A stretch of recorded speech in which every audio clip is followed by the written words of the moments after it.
Assalamualaikum warahmatullahi wabarakatuh. Waalaikumsalam warahmatullahi wabarakatuh. Yang terhormat Kepala BKBGRI Karangkonang Ibu Indasa SPDI, yang kami hormati Ketua Gugus Kenanga serta Kepala Guru KB dan TK se-Gugus Kenanga. Pertama-tama marilah kita panjatkan puji syukur kehadirat Allah yang telah memberikan rahmat serta hidayahnya sehingga kita bisa hadir di acara pertemuan Gugus Kenanga ini. Salawat serta salam kita haturkan kepada Nabi Muhammad SAW yang kita nanti-nantikan syafaatnya di hari akhir nanti. Ibu-ibu yang kami hormati, perkenankan saya untuk membacakan susunan acara pada pagi hari ini. Acara yang pertama pembukaan, kedua menyanyikan lagu Indonesia Raya dan Mars PAUD, ketiga sambutan, 4 penyampaian materi, 5 lain-lain, 6 penutup. Marilah kita buka acara pada siang hari ini dengan bacaan basmalah. Bismillahirrahmanirrahim. Acara yang kedua adalah menyanyikan lagu Indonesia Raya dan Mars PAUD yang akan dibawakan oleh Ibu Sri Juwarni. Kepadanya kami silakan. Hadirin dimohon berdiri. Di sanalah aku berdiri, jadi pandu ibuku. Indonesia kebangsaanku, bangsa dan tanah airku. Marilah kita berseru, Indonesia bersatu. Hiduplah tanahku, hiduplah negeriku, bangsaku, rakyatku semuanya. Bangunlah jiwanya, bangunlah badannya untuk Indonesia Raya. Indonesia Raya, merdeka, merdeka, tanahku, negeriku yang ku cinta. Indonesia Raya, merdeka, merdeka, hiduplah Indonesia Raya. Indonesia Raya, merdeka, merdeka, tanahku, negeriku yang ku cinta. Indonesia Raya, merdeka, merdeka, hiduplah Indonesia Raya. Lanjutkan lagu Mars PAUD. Masa depan cemerlang untuk dua, Berikanlah pendidikan sejak usia dini untuk menyongsong masa depan Indonesia gemilang. Jadi anak Indonesia sehat, cerdas, ceria, dan berani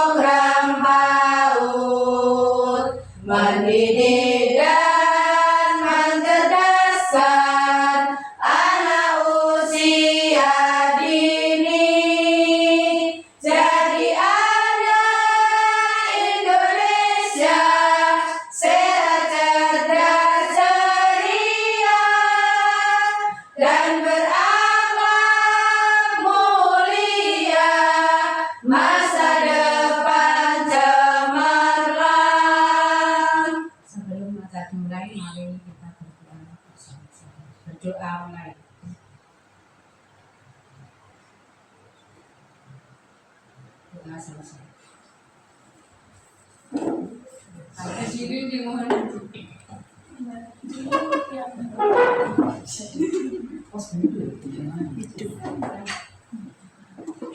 Acara yang ketiga adalah sambutan. Sambutan yang pertama oleh Kepala TK PGRI Karangkonar.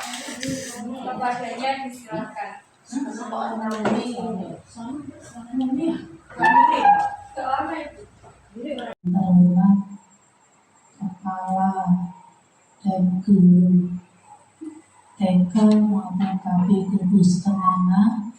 Puji syukur kehadirat Allah Subhanahu wa Ta'ala yang telah memberikan rahmat serta hidayahnya kepada kita semua, sehingga pada pagi hari ini kita bisa hadir di pertemuan Gugus Kenanga dalam keadaan sehat, tak kurang suatu apapun. Sholawat dan salam tetap kita haturkan kepada junjungan Nabi kita, Nabi Muhammad Sallallahu Alaihi Wasallam, yang telah membawa ajaran yang kita anut sampai sekarang, yaitu agama Islam. Ibu-ibu dari TK maupun KB yang saya hormati, pada pagi hari ini adalah bisa dikatakan pertemuan Gugus Kenanga, yang mana Gugus Kenanga sudah lama vakum ya. Gugus Kenanga vakum dan ini setahun lebih. Terakhir itu seingat saya itu di TK Tlogorejo, berarti 1 tahun. Karena pertemuan seperti ini di TK Tlogo temanya sama. Ini baru di sini lagi. Untuk itu kami ucapkan terima kasih atas kehadiran panjenengan, biar gugus kita tidak vakum ya, tidak ada, bisa dikatakan orang dua kegiatan. Untuk itu ini kebetulan dari lembaga kami yaitu Bu Dewi CGP. Di sini Bu Dewi ada tugas dari CGP untuk penyampaian materi seperti yang disampaikan pada Bu Sri Suhasini tahun dulu, yaitu tentang budaya positif. Maka kami ambil kesepakatan untuk penyampaian materi kita sampaikan di Gugus Kenanga.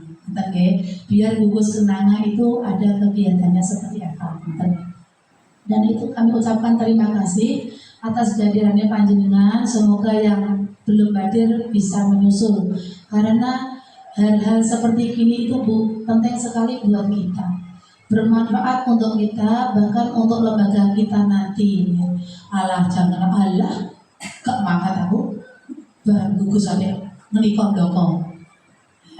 Alah ono kumpulan kok terus, ono PKK, ono IKTKI, ono gugus, ono paguyuban. Alah yang menikah doko. Sebenarnya itu banyak manfaatnya untuk kita, Bu. Nanti bisa kita terapkan di lembaga kita ya. Kalau kita seminar bare larang, makanya narasumber, jadi tinggal dungono, siapa tahu bisa kita terapkan di masyarakat, di lembaga kita ya, lembaga kita. Dan saya akan terima kasih. Semoga nanti bisa bermanfaat dan bisa menjadikan dampak yang baik untuk lembaga kita, karena ini bisa kita terapkan di lembaga. Bahkan ini materinya nanti sama dengan materi pada waktu kita PKK, waktu kita kombel, ternyata yang kita bahas itu intinya sama. Jadi jenengan dari Gugus Kenanga terutama jenengan harus berhati-hati nanti pada waktu pertemuan PKK kombel, aku tahu dulu. Jadi enggak asing lagi. Selanjutnya ini saya sebagai ketua Gugus Kenanga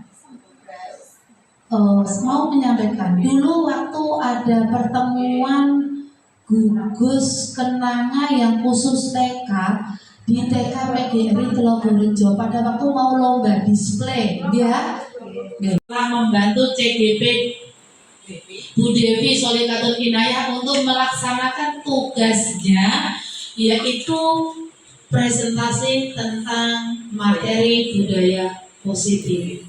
Dan semoga kita semua dapat mengambil manfaatnya dan kita bisa menerapkan di lembaga kita masing-masing, karena itu sangat penting sekali bagi kita sebagai guru. Kita harus bisa melaksanakan bisa dikatakan tadi lah budaya positif. Itu ya Bu ya.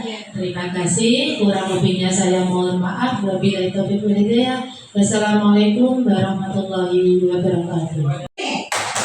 Dan dan dan, dung dung dung, ding ding ding, dan dung dung dung. Set, aha aha ma, aha aha wa, aha aha semangat.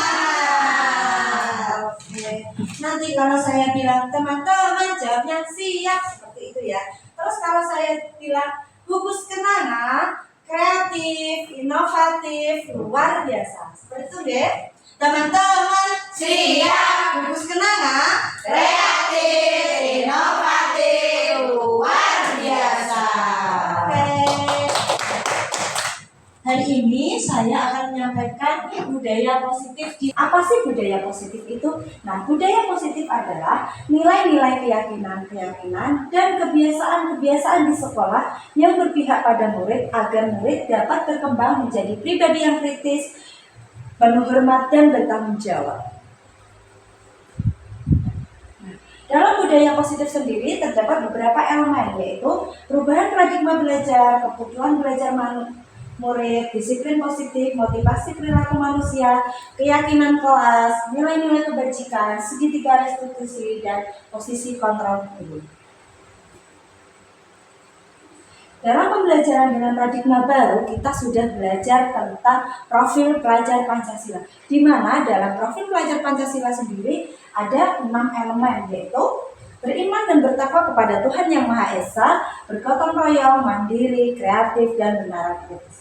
Pelajaran dengan paradigma baru dirancang berdasarkan prinsip pembelajaran yang berdiferensiasi, sehingga setiap belajar sesuai dengan kebutuhan dari tahap perkembangannya untuk mewujudkan profil pelajar Pancasila. Kepada Tuhan Yang Esa dan berakhlak mulia, berkebinekaan global, gotong royong mandiri, kreatif dan bernalar kritis. Nah, selanjutnya ada miskonsepsi. Dalam pembelajaran kita mengenal adanya miskonsepsi teori kontrol. Apa sih teori kontrol itu? Nah, teori kontrol adalah di mana kita memposisikan kita, bagaimana cara kita mengontrol siswa agar berperilaku sesuai yang seharusnya.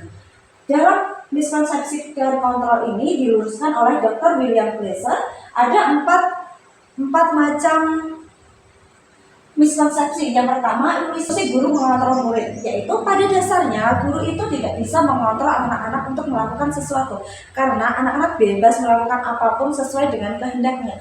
Karena apa yang menurut kita baik untuk perkembangan anak belum tentu itu sesuai dan sejalan dengan keinginan anak tersebut. Selanjutnya ada ilusi bahwa semua pengetahuan positif, efektif, dan bermanfaat.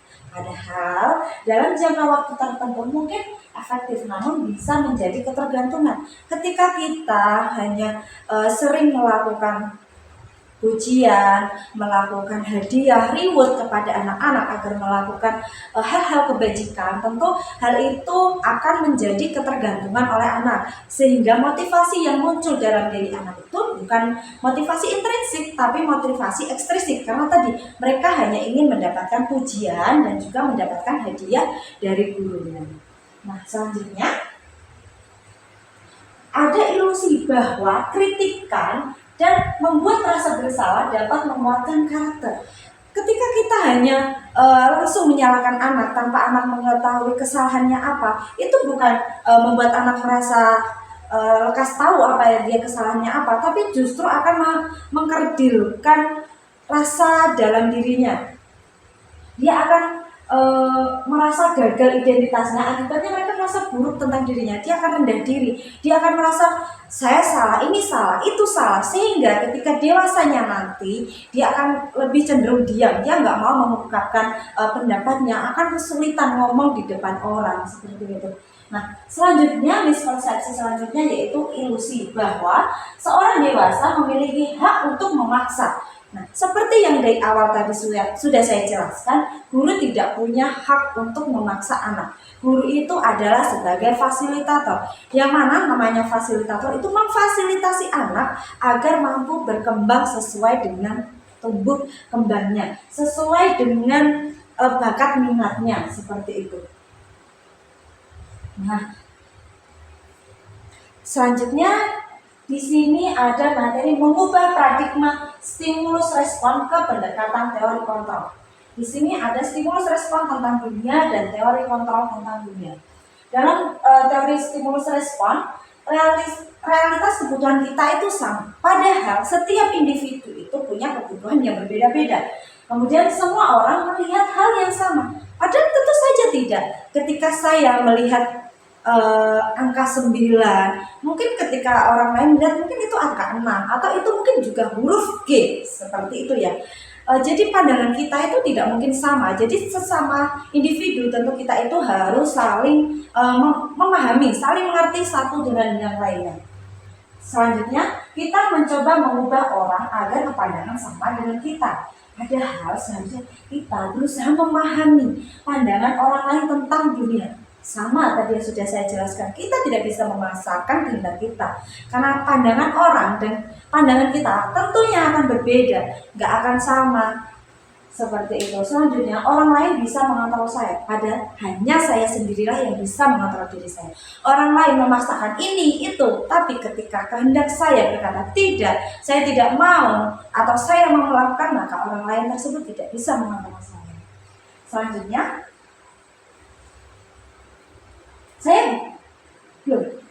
saya bisa mengontrol orang lain.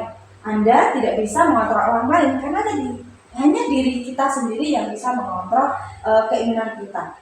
Pemaksaan ada pada saat rujukan gagal. Padahal kolaborasi itu adalah kunci agar hubungan kita bisa terjalin baik, menciptakan pilihan-pilihan baru sehingga hubungan kita semakin erat satu dengan yang lainnya.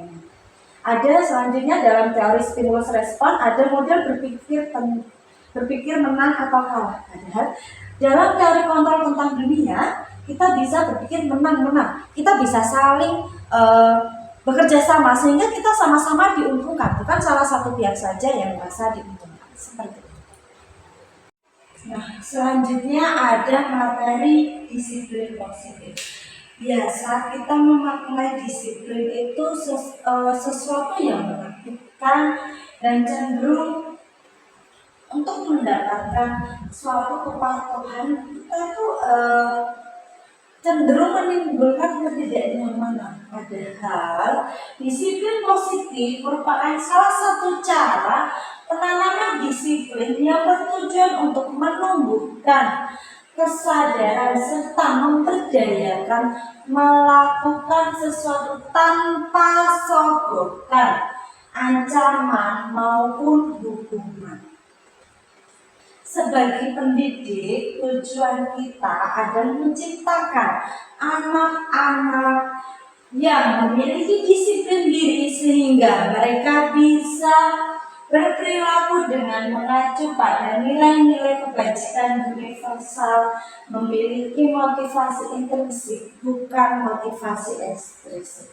Maksudnya apa? Kita sebagai pendidik harus bisa menanamkan nilai-nilai kebajikan tersebut dari sedikit demi sedikit namun konsisten terus-menerus sehingga nantinya anak-anak didik kita tersebut bisa tumbuh kesadaran dari dalam dirinya untuk melakukan nilai-nilai kebajikan tersebut tanpa ada paksaan dari orang lain, tanpa ada rasa ingin mendapatkan imbalan atau hadiah, bahkan tanpa rasa takut karena akan mendapatkan hukuman. Seperti itu.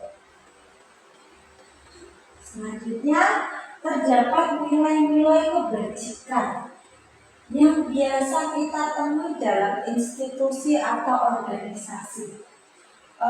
Mungkin kalau di lingkup kita dalam lingkup kelas seperti itu ya, terdapat profil pelajar Pancasila Ibu Primary Years Program, dan keterampilan hidup.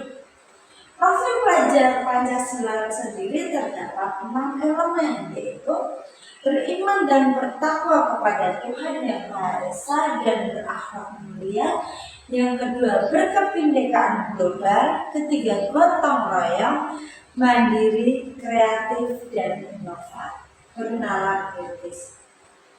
Kemudian dari Ibu Primary Years Program ada toleransi, rasa hormat, integritas, mandiri, menghargai, antusias, empati, keingintahuan, kreativitas, kerjasama, percaya diri, dan komitmen.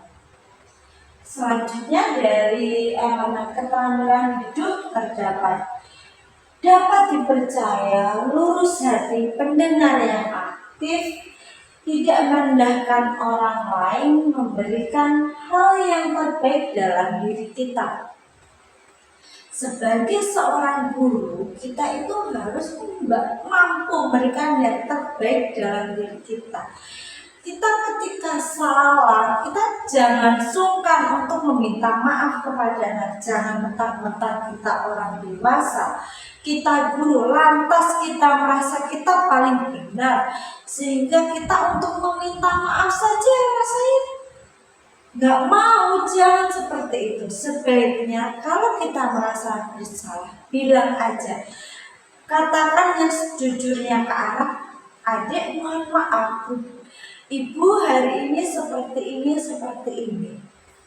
Nah, ketika kita mencontohkan hal-hal yang baik, tentu hal tersebut akan lebih tertanam dalam diri anak. Seperti itu. Materi selanjutnya yaitu kebutuhan dasar manusia. Kebutuhan dasar manusia adalah segala sesuatu yang kita lakukan untuk mendapatkan apa yang kita inginkan. Seluruh tindakan yang kita lakukan memiliki tujuan tertentu, dan semua usaha terbaik yang kita lakukan adalah dalam rangka agar kebutuhan dasar kita terpenuhi. Ada 5 kebutuhan dasar manusia. Yang pertama, bertahan hidup. Kedua, kasih sayang dan rasa diterima. Ketiga, penguasaan. Keempat, kebebasan. Dan yang terakhir yaitu kesenangan.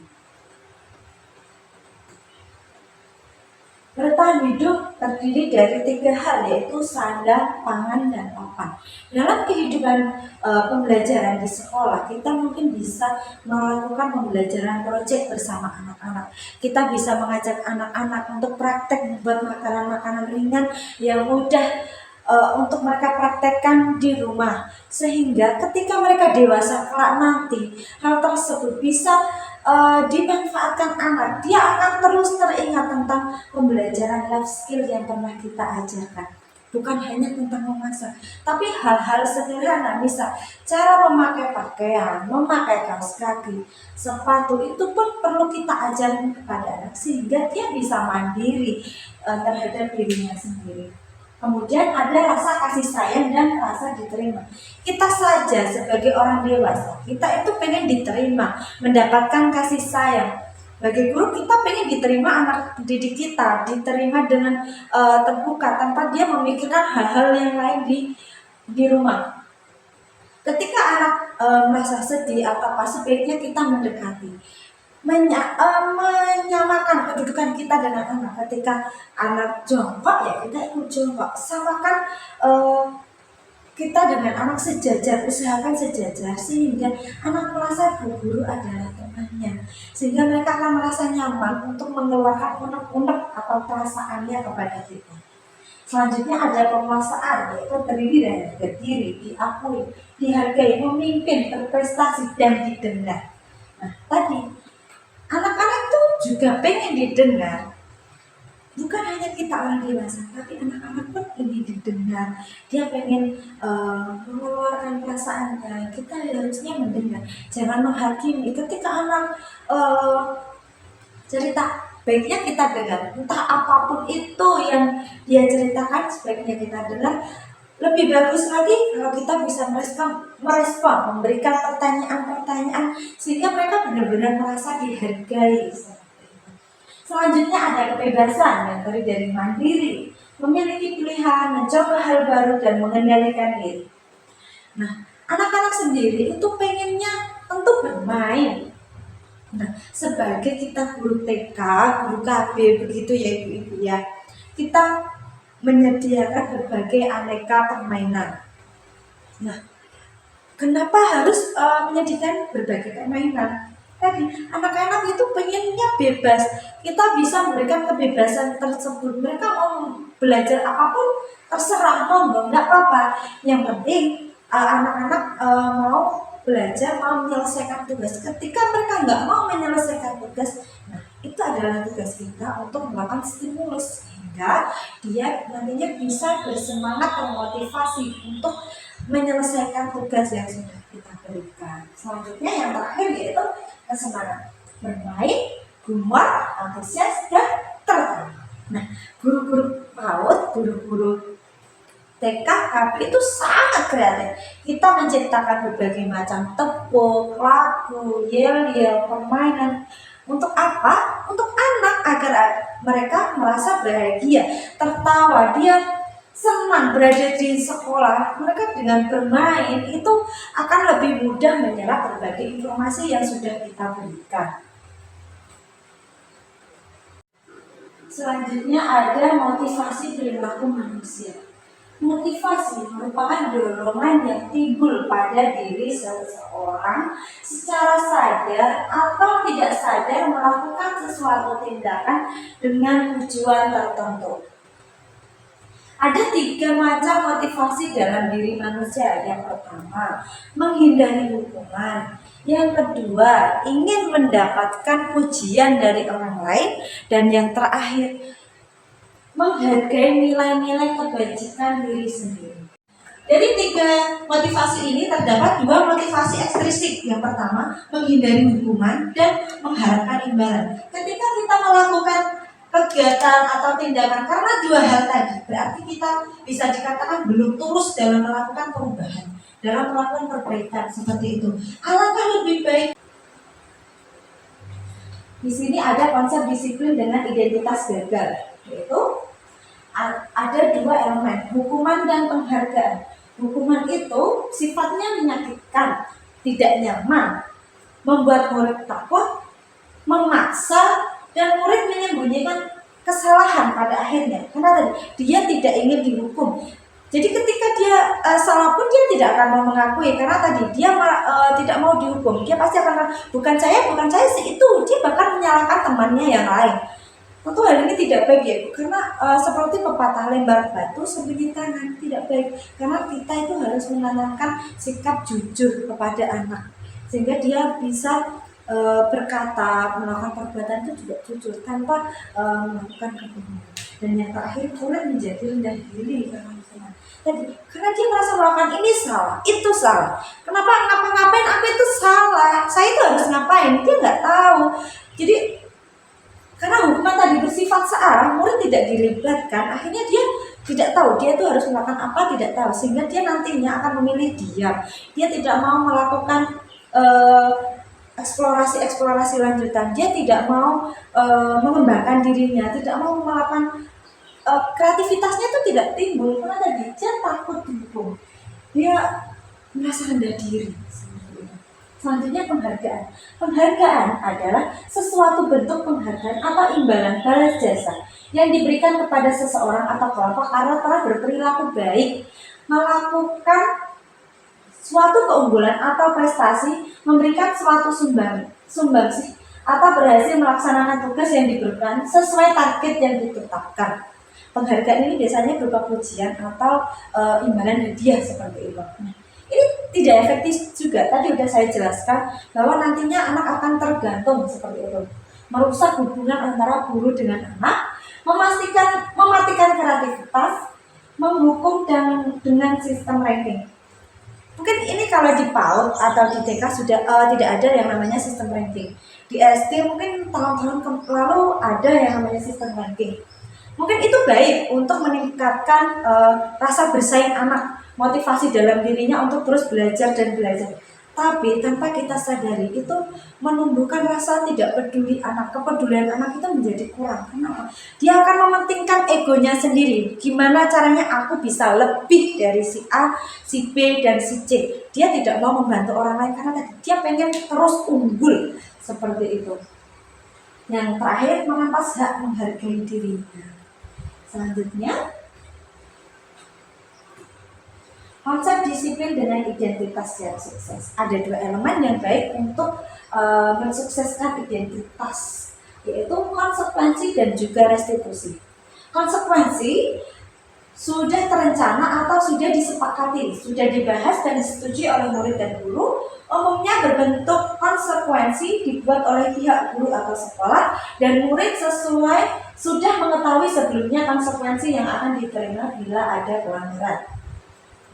Konsekuensi ini dibahas bersama-sama, guru dilibatkan, murid dilibatkan. Mungkin kalau untuk tingkat sekolah wali murid juga dilibatkan. Jadi ketika ada anak yang melanggar kesepakatan kita, dia akan tahu konsekuensinya apa. Ketika anak terlambat, konsekuensinya apa, dia tahu. Jadi nantinya murid menghormati peraturan, perlu monitor berkelanjutan dari guru untuk mengontrol apakah kesepakatan kita tadi sudah sesuai, sudah sejalan dengan dari hari ke hari, atau perlu dirubah.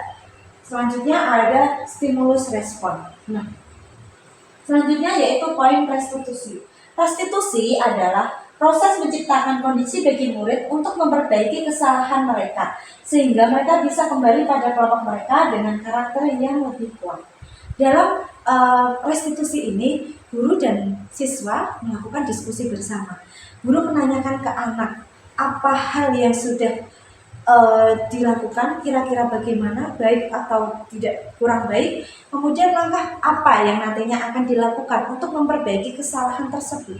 Nah, di sini bukan guru yang mencari solusi, tapi anak tersebut yang mencari solusi, dan guru mengarahkan solusi-solusi terbaik untuk memecahkan masalah, sehingga murid bertanggung jawab untuk perilakunya.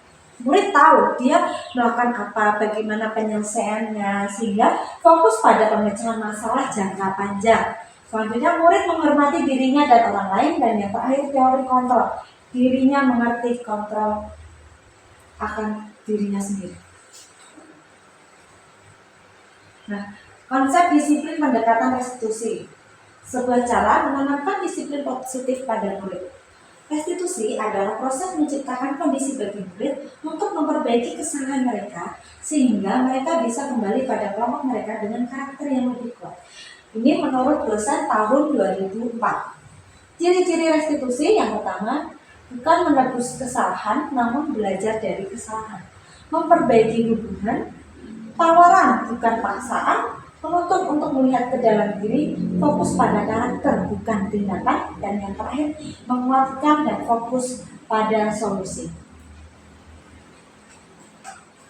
Perbedaan hukuman, konsekuensi, dan restitusi. Hukuman tidak terencana atau tiba-tiba. Selanjutnya, perbedaan hukuman, konsekuensi, dan restitusi pada contoh kasus anak ramai sendiri saat jam pelajaran. Untuk hukuman, guru marah sehingga murid menjadi takut. Biasanya hukumannya berupa hukuman fisik atau psikis. Contoh hukumannya, murid keluar dari kelas. Konsekuensi, guru tegas dan murid menghormati peraturan. Guru memberikan konsekuensi anak. Ketika anak ramai sendiri saat jam pelajaran, konsekuensinya adalah bercerita di depan kelas. Nah, untuk restitusi, guru terbuka dan murid menghormati dirinya dan orang lain. Guru menanyakan keyakinan kelas atau dirinya dan membantu murid dalam menyelesaikan masalah. Kemudian membuat rasa bersalah, kemudian sebagai teman, sebagai pemantau dan manajer. Penghukum itu tadi contohnya, silahkan berdiri. Anak tanpa dilibatkan langsung guru melakukan ya, adik kamu hari ini telah melakukan kesalahan, silahkan berdiri di depan kelas. Seperti itu. Kalau pemantau, kalau membuat rasa bersalah, guru berkata seperti itu, ya Allah dek, kamu nggak kasihan sama bu guru, masa ramai terus? Bu guru ini loh suaranya tuh sampai seret. sampai serem, masa kalian nggak bisa menghargai bu guru di sini sih, seperti itu. Terus jika bu guru memposisikan diri sebagai teman, guru mungkin bisa berkata seperti ini, ayo dong dek, minta tolong, diam sebentar, bu guru mau ngobrol dulu, bu guru mau menyampaikan pembelajaran hari ini, minta tolong ya dia sebentar saja, seperti itu. Kemudian jadi pemantau. Ketika guru jadi pemantau, mungkin kalimatnya akan seperti itu. Adik, peraturan apa yang sudah kamu langgar? Apa konsekuensinya? Ya, ketika guru sebagai manajer, guru akan bertanya seperti ini pada murid-murid. Apakah kamu tahu apa kesalahan hari ini, Dek? Iya. Terus bagaimana selanjutnya? Apa yang harus kamu lakukan? Bagaimana kamu menyelesaikan permasalahannya? Seperti itu. Nah, tadi sudah saya jelaskan tentang 5 posisi kontrol guru, ya.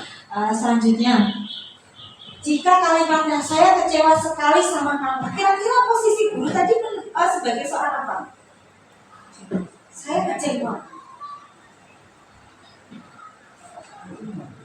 Ada pembuat rasa bersalah, teman, penghukum, kemudian ada pemantau dan juga manajer. Iya betul, pembuat rasa bersalah. Iya betul, pembuat rasa bersalah. Karena tadi kecewa itu adalah sedih, ketika kita sedih, anak-anak juga akan sedih. Nah, tadi ngapain ya, kok guru sedih seperti itu. Kemudian yang kedua, bagaimana rencana selanjutnya? Ketika guru menanyakan rencana selanjutnya karena kesalahan tersebut, kira-kira apa posisi yang diambil guru tersebut? Besok.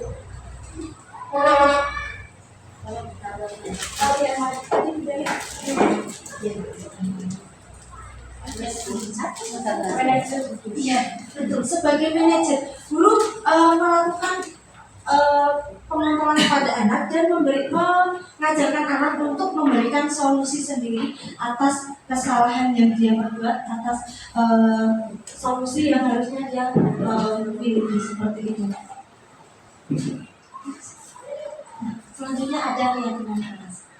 Mengapa keyakinan kelas? Mengapa tidak peraturan kelas? Sebelumnya ada 2 pertanyaan. Mengapa kita memiliki peraturan tentang penggunaan helm pada saat mengendarai motor? Kira-kira kenapa Ibu? Aman. Iya, Keselamatan. untuk keselamatan, biar aman. Terus yang kedua, mengapa kita memiliki peraturan tentang menggunakan masker dan cuci tangan? Menjaga kesehatan seperti itu. Tapi ketika kita sudah yakin kalau cuci tangan itu akan menjaga kesehatan kita, apakah kita akan melakukannya sendiri atau kita akan nunggu instruksi dari guru kita atau menunggu kita diperintah-perintah seperti itu?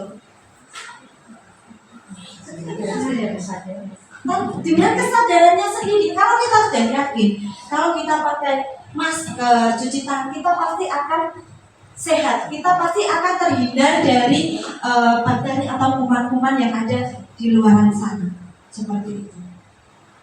Nah, kemudian bagaimana membentuk keyakinan kelas?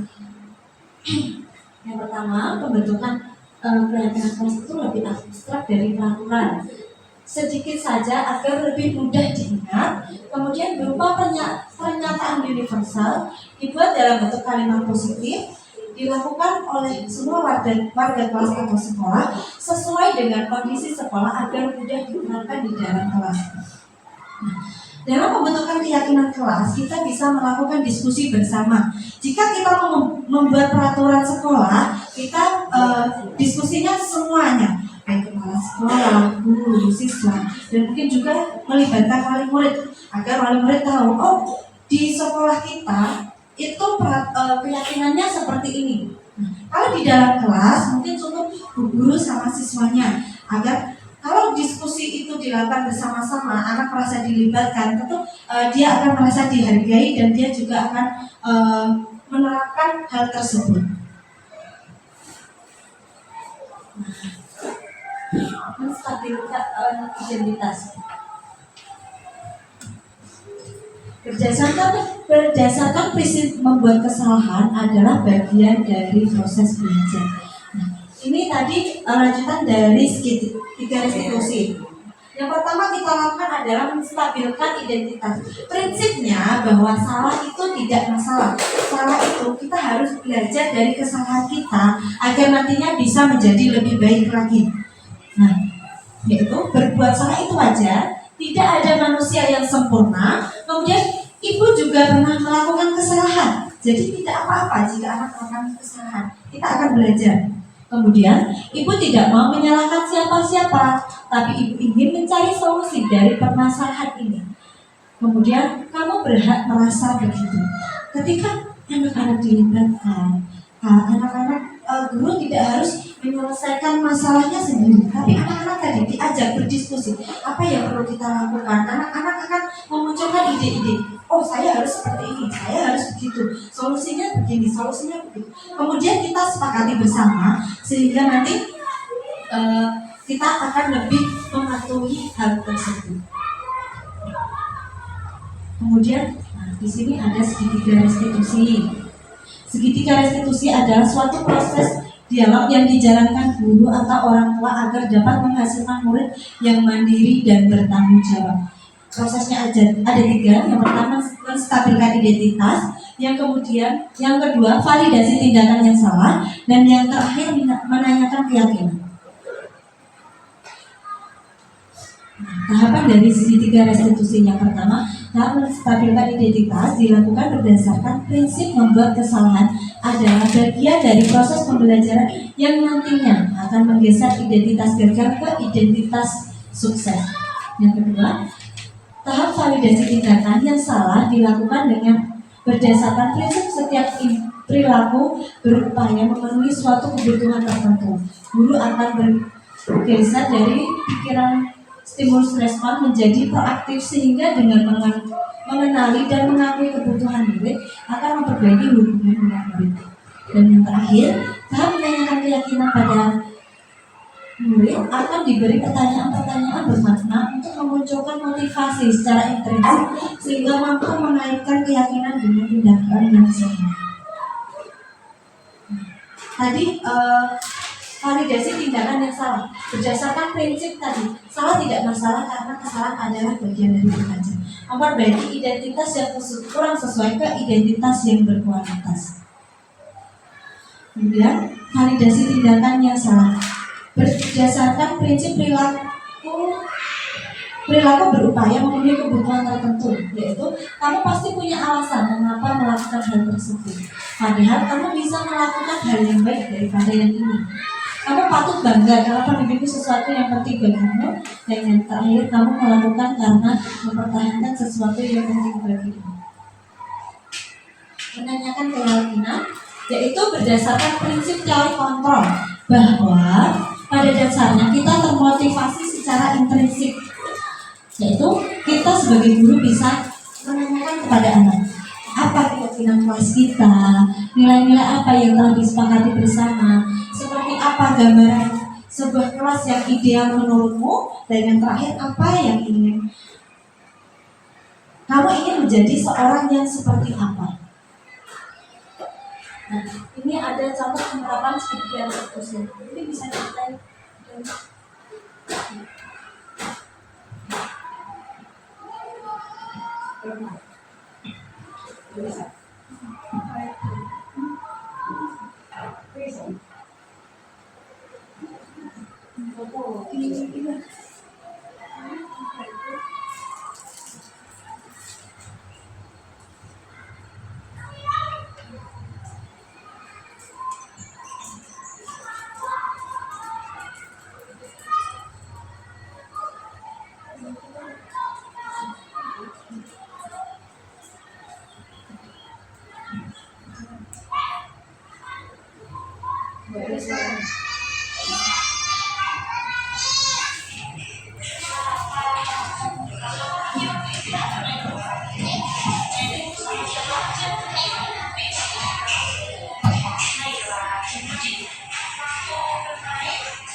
Tadi adalah salah satu contoh ketika. Terima kasih Bu Dewi atas waktunya.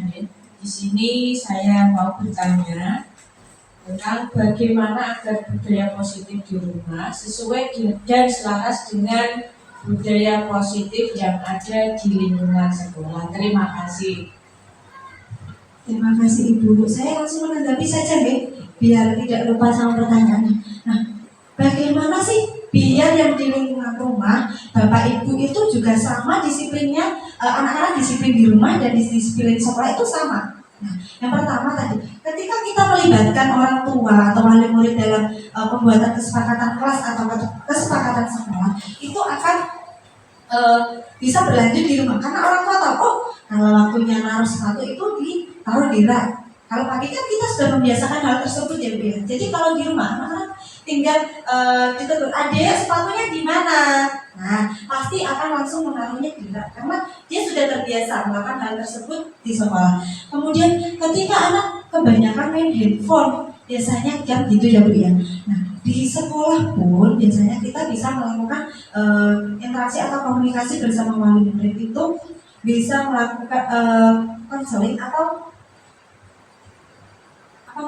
parenting begitu ya Bu ya, parenting. Di sekolah anak-anak dikasih tahu dampak negatifnya handphone. Di rumah orang tua harus juga mengaplikasikan hal tersebut, harus memberikan batas jam penggunaan handphone seperti itu. Jadi ketika orang tua tahu kesepakatan di sekolah apa, bisa diterapkan di rumah seperti itu Ibu. Ada tanya dari teman-teman yang lain? Banyak. Oh dia mau Ibu. Bagaimana cara membuat kesepakatan kelas? Terima kasih. Bagaimana cara kita membuat kesepakatan kelas tadi? Ketika kita di lingkungan kelas, kita bisa berdiskusi sama anak-anak, duduk bareng membuat lingkaran kecil. Kemudian kita bertanya, teman-teman, kita di dalam kelas itu kan bersama-sama. Apa ya yang harus kita lakukan ketika berada di dalam kelas? Hal-hal apa yang baik kita lakukan bersama dalam kelas? Anak-anak pasti akan menyebutkan satu-satu ya Bu ya. Tidak boleh main, tidak boleh ngobrol, tidak boleh duduknya harus sopan seperti itu. Nah, kita sebagai guru harus mengubahnya menjadi kalimat positif. Tadi tidak boleh ngobrol, berarti kita ubah menjadi kalimatnya di dalam kelas harus tertib. Nah, kemudian setelah main harus dibereskan, berarti kita merubah kalimatnya menjadi membereskan mainan ketika selesai. Jadi kalimat-kalimat negatif tadi kita rubah menjadi positif agar menjadi sugesti positif juga dalam diri kita dan juga diri anak seperti itu. Ada yang lain? Oh dia mau dari Apa yang akan dilakukan jika seorang anak melanggar kesepakatan kelas? Terima kasih. Terima kasih Bu Jalil. Ketika anak melanggar tadi kesepakatan kelas, tadi yang bisa kita lakukan alangkah baiknya daripada kita sebagai penghukum atau pemberi besar, sebaiknya kita menggunakan segitiga restitusi dalam menyelesaikan masalah. Kita memposisikan diri sebagai teman dan juga sebagai manajer.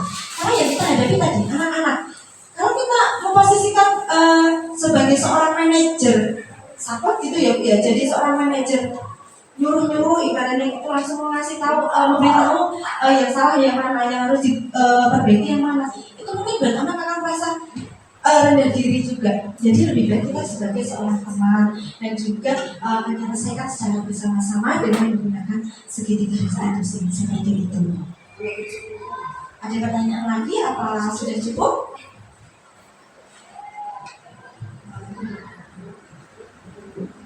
Sepertinya sudah cukup.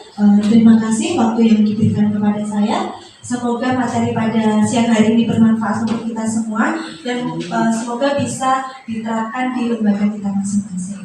Terima kasih. Wassalamualaikum warahmatullahi wabarakatuh.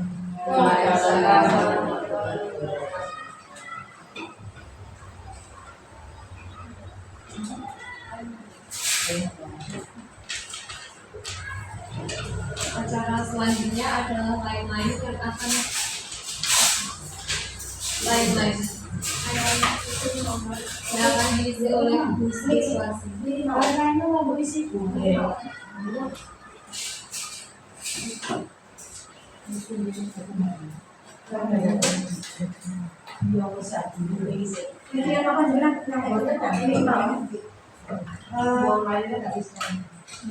Ibu-ibu, di sini ada lembar umpan balik dari rekan sejawat untuk saya gitu ya. Penilaiannya di sini ada 4 kategori. Ya. Di sini ada 4 kategori yaitu belum dilakukan, sering dilakukan dan konsisten dilakukan. Nah, ada beberapa kategori yaitu pengembangan diri dan orang lain. Kemudian kategori kepemimpinan dan pembelajaran. Selanjutnya kategori kepemimpinan dan manajemen sekolah. Ada yang terakhir kepemimpinan dan pengembangan sekolah. Nanti minta tolong kesediaan waktunya untuk mengisi lembar ini ya. Untuk tanggalnya minta tolong dikosongi terlebih dahulu.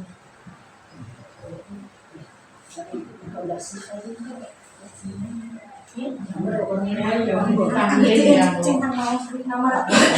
awal aku diisi sing dan bisa diwacana Mbak Dede kita harus mengikuti.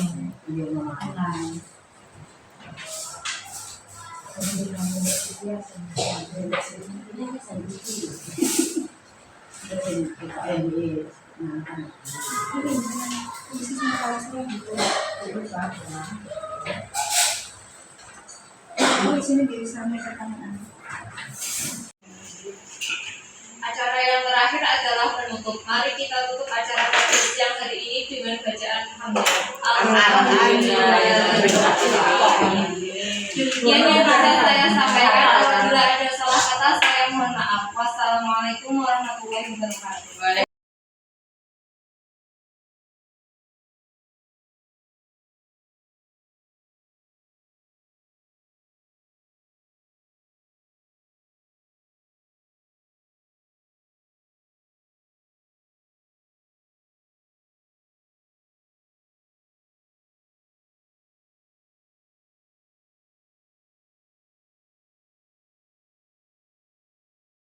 Gugus kenanga kreatif, inovatif, luar biasa.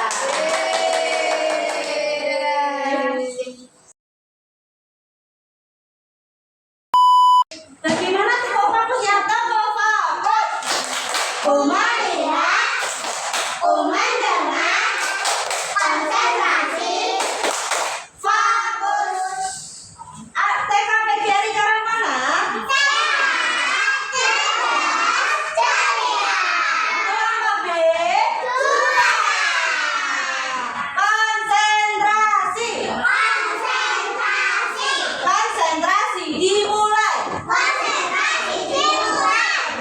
Sebelum kita belajar hari ini, kita mau membuat kesepakatan kelas dulu ya. Nah, kira-kira kalian waktu belajar pengennya suasana kelasnya bagaimana?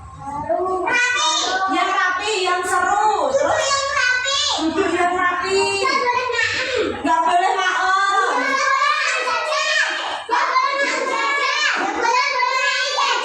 Nggak boleh main sendiri. Nggak boleh main jajan apa-apa. Tidak boleh. Nggak boleh jahat. Karena kita semua adalah teman. Di sini teman Asrafa duduk ya. Teman di mana semua teman. Tak ada musuh, tak ada lawan. Semua saling sayang menyayangi.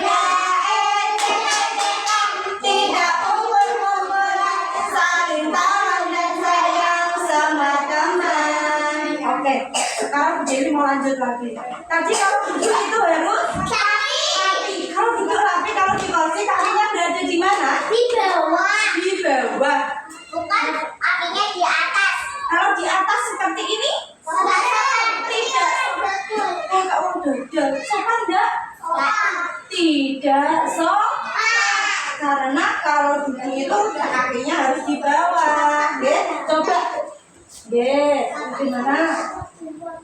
Sekarang kita kita dulu ya.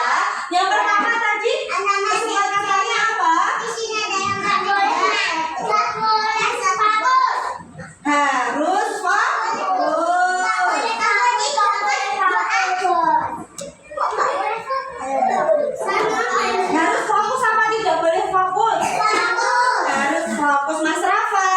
Terus belajarnya lagi harus apa tadi? Tapi cuma sedikit. Berarti sama harus fokus karena tidak boleh main. Boleh pukul-pukulan. Tidak boleh pukul-pukulan berarti Boleh Pak. saling menyayangi. Nggak boleh jalan sama adik. Tidak boleh jahat sama adik berarti sama saling menyayangi.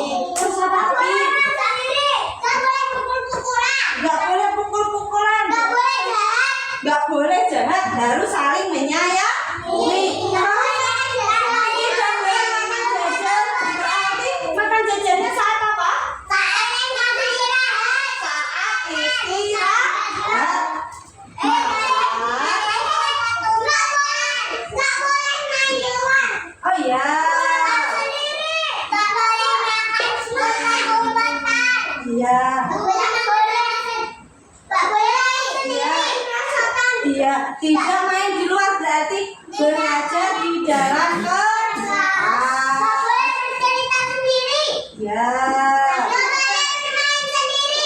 Ya. Terus Nggak sama berdiri. terus Bu Devi mau nanya, Mas Rafa duduknya itu nggak sopan Iya, nggak sopan. Tidak sopan. Kakinya di bawah. Bu Devi mau tanya, kalau setelah main Tidak makan, boleh menuri, tidak boleh menuri.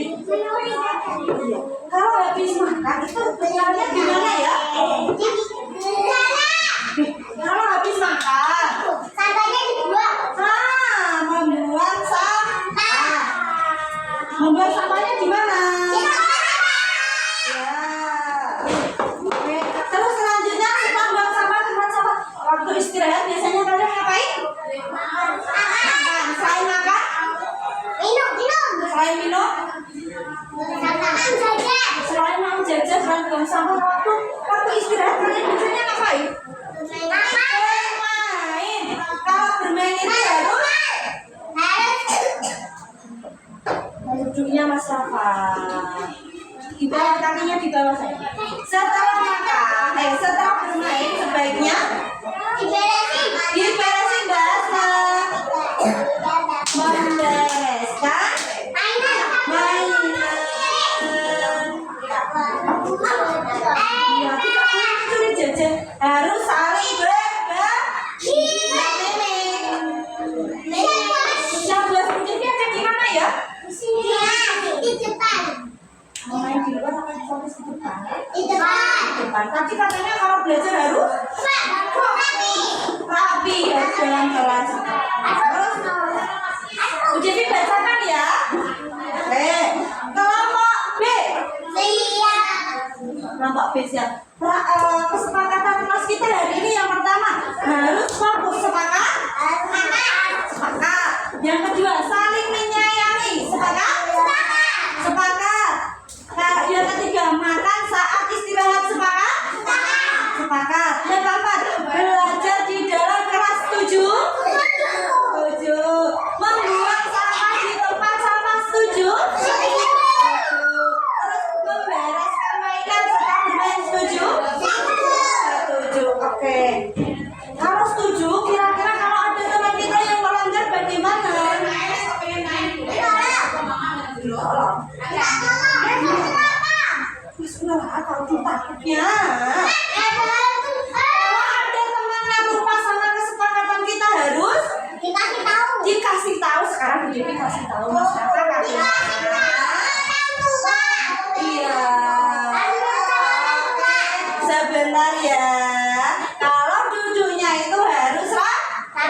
Oke. Sepakat?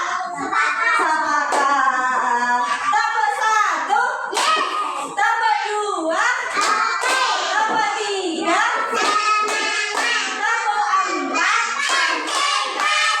Tambah 5.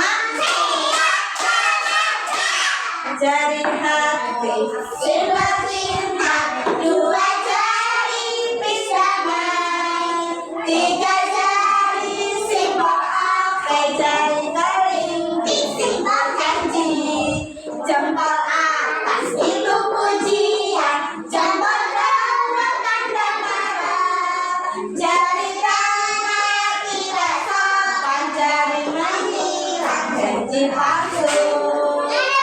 Nanti teman-teman mau janji apa janji palsu? Janji. Sepakat sama kalian kita? Sepakat mau dilakukan bersama? Oke, sip.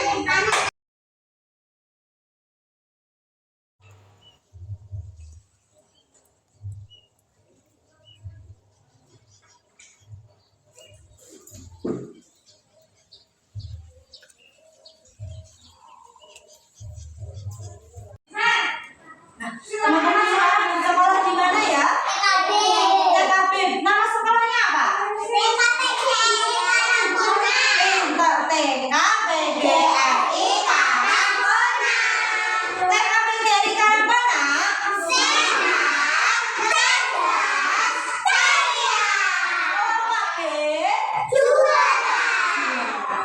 Nah, hari ini kita mau melanjutkan ini. Kita Karangkonan itu punya cita-cita. Kalian punya cita-cita nggak? Punya. Cita-citanya Mbak Inara apa? Polisi. Dokter. Rasa? Mau jadi apa Mas? Polisi. Mas Tuki mau jadi apa? Pengajar. Berarti iya, kalau polisi perempuan namanya perempuan. Polisi. Dokter gigi. Dokter. Jadi pelukis pinter. Dokter hewan, masya Allah. Salah belum? Oh ini pinter mau jadi tentara. Berarti agar cita-citanya tercapai teman-teman harus apa? Berdoa. Apa saja itu Bismillah. Iya. Terus apa?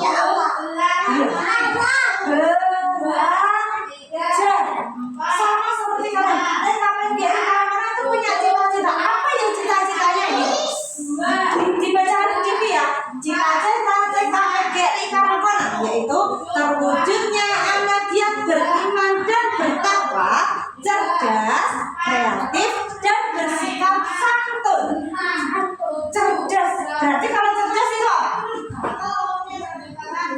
Apa ya? Cerdas itu pintar, hebat. Cerdas itu iman. Beriman dan bertakwa. Berarti rajin belajar, rajin sholat, rajin mengaji. Sholatnya tuh di mana? Sholat di masjid. Terus rajin apa lagi? Mengaji di kelas. Teman-teman kalau mengaji setiap hari apa? Hari apa di sekolah? Di sekolah di TKBGRI Karangkonan teman-teman mengajinya hari apa? Hari Rabu sama hari Jumat. Kalau hari Jumat kegiatan teman-teman apa Mas Brian? Mas Brian, kegiatanmu kalau hari Jumat apa ya? Ngaji, membaca apa?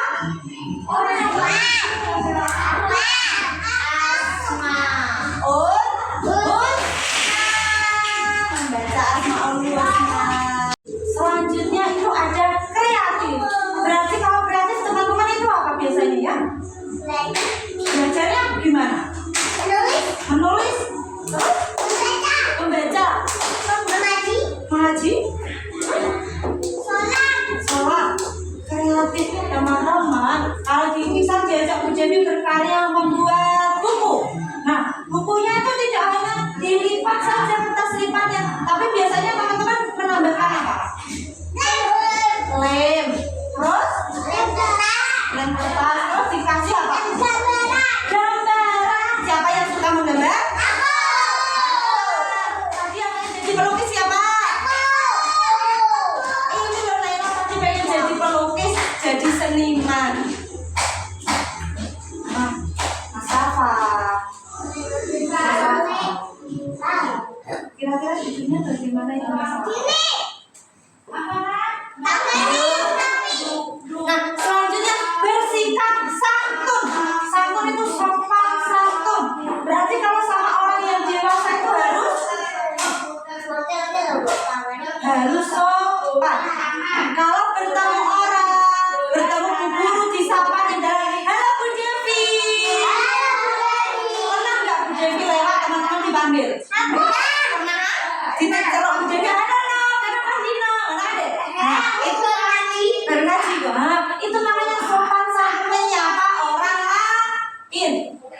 bilang permisi.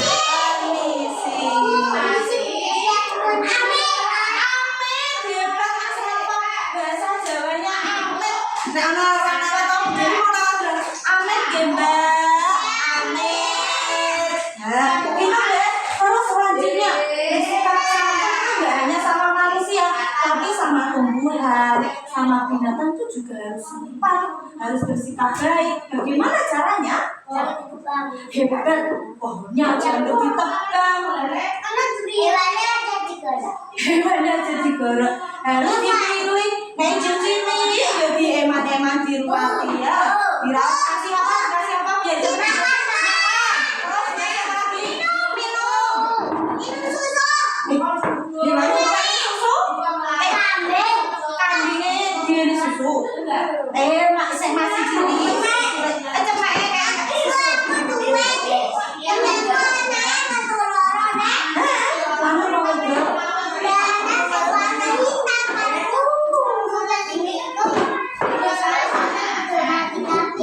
Kok mati lo gini tapi bisa? Orang cakap tikus, berarti biar nggak dicakap tikus harusnya ditaruh mana ya? Taruh kandang kasih rumput-rumput begitu ya. Oke, jalan. Kita apa? Coba masih ada tepuk tangan. Enggak. Badan. Mata luar. Oke, kira-kira teman-teman bisa bersikap sopan dan santun nggak? Bisa bersikap kreatif? Bisa bersikap cerdas? Berarti kalau cerdas salahnya itu harus belajar. Kalau belajar harus fokus. Terus selanjutnya beriman dan bertakwa. Berarti teman-teman setiap hari Jumat harus mengikuti kegiatan membaca Asmaul Husna, surat-surat pendek, hafalan doa dan hafalan surat dengan tenang, fokus. Oke? Sebelum selesai, tepuk fokus. Kembali ya. Konsep